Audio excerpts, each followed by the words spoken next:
안녕하세요. 18.5도입니다. 미지의 서울 선공개분 최종화가 나왔죠. 이 드라마가 해피엔딩일지 새드엔딩일지 그 이야기를 좀 해보겠습니다. 드라마 구조가 정말 좋죠. 미지, 호수, 미래, 세진 이야기에서 로사와 상월의 이야기로 갔다가 다시 미지와 호수 이야기로 마무리를 합니다. 상월과 로사 이야기가 마치 이 드라마에서는 주석서, 해설서, 자막과도 같다고 이전 영상에서 말씀을 드렸는데요. 호수에게 다가가는 불행을 이야기하기에 앞서서 상월과 로사의 이야기로 서사의 평행 구조를 이뤘다는 것, 그게 참 기가 막히게 좋습니다. 상월과 로사의 이야기는 결국 호수에게 다가온 이야기의 자막이자 해설서고요. 이야기의 해피엔딩을 암시하고 있습니다. 예고편의 불안이 호수에게 찾아옵니다. 사실은 그동안 아픈 게 많이 티나지는 않기는 했지만요. 아팠던 상처를 조금 일찍 극복했고 당당히 선배 이춘구와도 맞서서 좋은 자리를 박차고 나온 호수죠. 원래는 무리해도 안 되고 한쪽 귀도 안 들리는 호수였습니다. 그 호수가 아무것도 들리지 않는 상황이 될 것 같죠. 호수가 귀만 안 들리는 문제가 될지 아니면 원래 몸도 허약했던 것으로 더 문제가 될지는 지켜봐야겠지만요. 그러면 해피엔딩일까요? 새드엔딩일까요? 해피엔딩일 것 같습니다. 그걸 위해서 친절하게 상월과 로사의 해설서를 보여줬던 것 같습니다. 물론 상월이 과거를 얘기할 때 나레이션에는 불길한 새드엔딩을 암시하는 대목이 있죠. 그건 뒤에서 다뤄보기로 하겠습니다. 자막과 해설서를 먼저 들여다보죠. 상월은 글을 모릅니다. 사회가 정해놓은 기준으로 보면 존재조차 인정받지를 못하죠. 그런 상월에게 로사는 읽어주는 사람입니다. 문자적인 의미만 있을까요? 단순히 글을 읽어주는 차원이 아니죠. 상월이라고 하는 존재와 가치를 세상에 해석해주는 사람이었습니다. 헌신하고 착하고 나쁜 건 자기가 다 가져가는 마음 착한 아이. 그런데 세상은요, 도둑질은 용서가 돼도 까막눈은 용서가 안 됩니다. 잔인하죠. 읽지 못하는 사람은 곧 존재하지 않는 사람입니다. 그런 상월을 로사는 읽어만 줬던 게 아니죠. 자신의 이름도 줬습니다. 상월이라고 하는 존재를 보증하고 세상 속에 읽히는 사람으로 살아가도록 해줬습니다. 로사가 말했던 것처럼 사람은 시와 같아서 마음으로 들여다보고 읽어야 하는 존재라는 거죠. 그럼 진짜 사람을 발견하게 됩니다. 자, 호수가 불안하죠. 호수가 청각을 잃을 것으로 보입니다. 이것도 단순한 육체의 문제가 아니죠. 로사의 시가 이 드라마가 하려는 이야기인 것처럼 사람이 사람인 이유, 그러니까 서로를 읽어주고 들려주고 들을 수 있어야 비로소 사람이 사람다워질 수 있다는 전제를 건드리는 겁니다. 호수의 귀가 들리지 않는다는 거, 그건 세상의 소리, 다른 사람의 마음, 사랑하는 사람들의 언어가 단절됐다는 뜻이죠. 이건 호수라는 존재가 부정되는 것과 비슷해 보입니다. 읽지 못해서 세상으로부터 존재가 부정되는 상월과 비슷해 보이죠. 사람이 절망하고 두려워하는 이유는 부정되기 때문이거든요. 세상에 읽혀지지 않을까봐 두려운 거죠. 다리가 다쳐 쓸모가 없어지던 미지의 두려움도 존재가 부정되는 거고, 왕따로 존재가 부정돼 버린 미래의 절망도 그랬죠. 자신이 쫓던 가치로 인해서 유일한 혈육인 할아버지를 잃어버린 세진의 두려움은 더욱 특별합니다. 죽는 순간에 유일한 혈육인 손자조차 존재감이 없던 할아버지였으니까요. 그게 세진에게는 충격이었던 겁니다. 그 두려움으로 모두 자기 방 안에 갇혀버리죠. 자신의 존재에 대한 절망과 또 부정이 호수의 나레이션이었던 것 같습니다. 내일을 약속한다는 건 얼마나 오만한 짓인가. 당장 오늘의 나도 알 수 없으면서 라고 말을 하죠. 호수에게 닥쳐온 이 절망과 불행의 해설서와 자막이 로사의 사람이 사람인 이유의 시집이었던 것 같습니다. 로사가 호수를 위로하거든요. 그건 맨 마지막에 짚어보죠. 로사의 시집은 사람이 사람인 이유죠.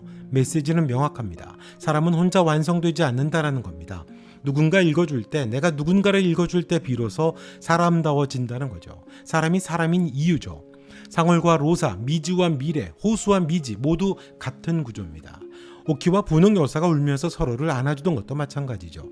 상처, 장애, 결핍, 이걸 가진 사람들이 서로를 읽어주고 이해하고 들려주고 또 들어줄 때 서로를 사람답게 만들어주는 겁니다.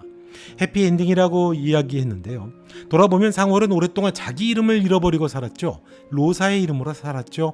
그 이름이 보호막이고 구원이었고요. 그래서 상월이 사람답게 살았고 로사의 집과 가게를 지킬 수 있었고 비로소 삶의 자리를 만들었습니다. 그런데 끝이 아니죠. 수십 년이 흐르고 난 뒤에 상월은 호수와 미지를 만납니다.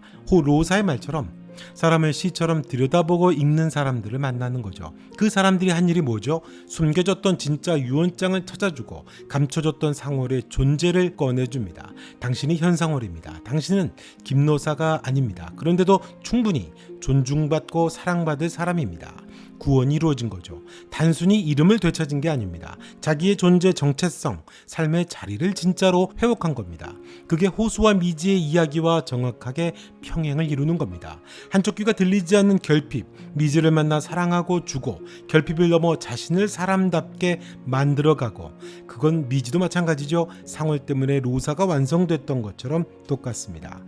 호수의 청각상실, 그게 뭘까요? 세상의 말, 미지의 고백, 심지어 누군가 자신의 존재를 확인해주는 그런 말조차 호수는 더 들을 수도 또 들려줄 수 없을지도 모르는 상태죠.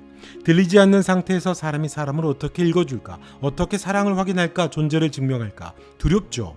그런데 로사가 그러죠. 마음으로 읽고 들여다보라고요. 사람은 시와 같다고 하잖아요. 마음으로 읽는 법, 마음을 말하는 법을 들려줍니다. 그건 상월에게 한 얘기이기도 하지만 호수와 미지에게도 전하는 메시지라고 봐야죠. 상월이 그를 몰라 버려진 존재 같아 보여도 로사의 사랑과 말로 인해 사람으로 완성된 것처럼 호수가 청각을 잃어도 미지의 사랑과 존재로 완성될 것임을 미리 보여준 겁니다. 상처도 결핍도 장애도 슬픔도 사람다움을 부정하지 못하게 된다는 걸 말하는 거지요. 오히려 그 약한 것에서 더 깊이 서로를 완성해 갈 수 있다는 겁니다.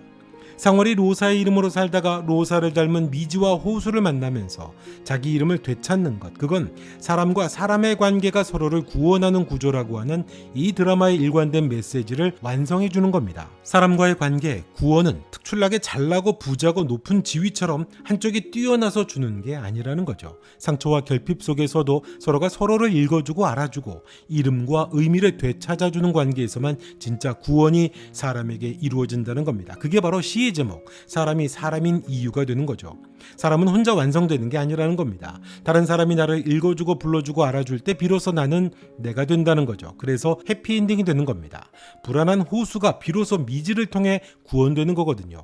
상월이 현상월로 돌아오는 순간이 그렇고 호수가 청각을 잃더라도 미지를 통해 존재를 확인하는 순간이 필요한 겁니다. 사람을 통해 구원과 회복이 일어나는 방식이 결국 이 드라마의 진짜 이야기니까요. 앞에서 하려던 이야기가 있었죠. 자, 그럼 왜 새드 엔딩이라고 하는 불안이 있을까요? 상월의 나레이션 때문이죠. 행복했던 두 사람에게는 행복과 불행이 반복됐죠. 로사의 남편에게 발각되고 로사가 암에 걸리고, 그때 상월은 왜 인생은 꼭 하나를 주면 하나를 가져가는지, 근데 불행이라는 게 쉽게 끊어내지는 게 아니거든 이라고 했었거든요. 이제 사랑하게 됐는데 호수를 가져가 버리게 됩니다. 좀 불안해 보이죠? 하지만 아닌 것 같습니다. 상월이 말을 했던 가져갔다라고 하는 말, 그건 사라진다는 말보다는 다른 방식으로 남는다는 의미가 됩니다. 로사를 잃었죠. 로사는 정말로 상월의 인생에서 사라진 걸까요?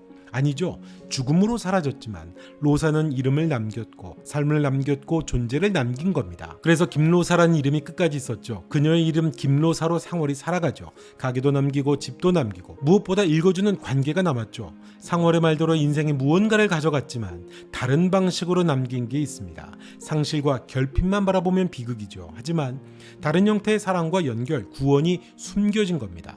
인생이 하나를 가져가면 끝인가? 그게 아니라는 겁니다. 결국 상월은 자신을 읽어주는 좋은 사람들, 미지와 호수를 만나죠.